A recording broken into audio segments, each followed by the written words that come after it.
House Armed Services Committee Chairman Congressman Mac Thornberry adding that this budget dysfunction has a human cost as well, and he joins us right now from Statuary Hall. Congressman, good morning to you. Good morning. Good morning. I'm old enough to remember back in the olden days when there weren't all these budget skirmishes between the Republicans and the Democrats, and certainly never over our national budget regarding the military. And yet now it looks like, people are pulling at the military budget as if it's something that's optional.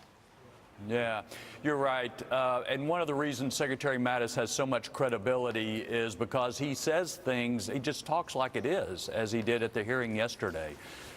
Our situation now is nearly everybody agrees we need to do better by the military, but you've got some Republicans who say, oh, I'll vote for more military spending if you cut other spending because I'm worried about the deficit. You have Democrats who say, oh, I'll support the military if you increase other spending. So the military is in the middle as a political football, and meanwhile, we are unfortunately losing more and more service members in training accidents because planes can't fly, ships can't sail, they're not getting the training they need.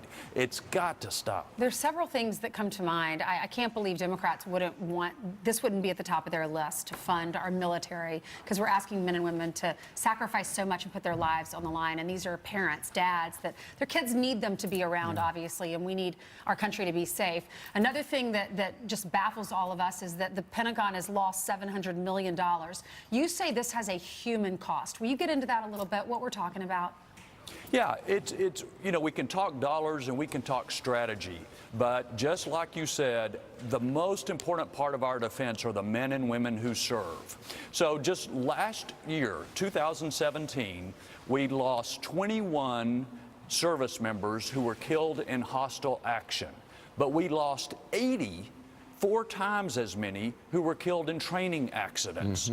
That's part of the human cost because, for example, where we lost so many sailors in those accidents out in the Pacific, some of those sailors were working 100 hours a week. Some of them didn't even know how to work the controls in front of them because they hadn't gotten the training they needed. So that's the human cost. It's loss of life, it's injuries, because we're not doing the best we can for our military. There is no excuse for that. We can't ask these men and women to sign up and fight for our country and not protect them. That's ridiculous. Absolutely. We need a budget deal, and we need it to extend to the military for as long as we can budget that. All right, Congressman, thank you very much for joining us live today. Thanks, Sure. Congressman. Thanks for having me.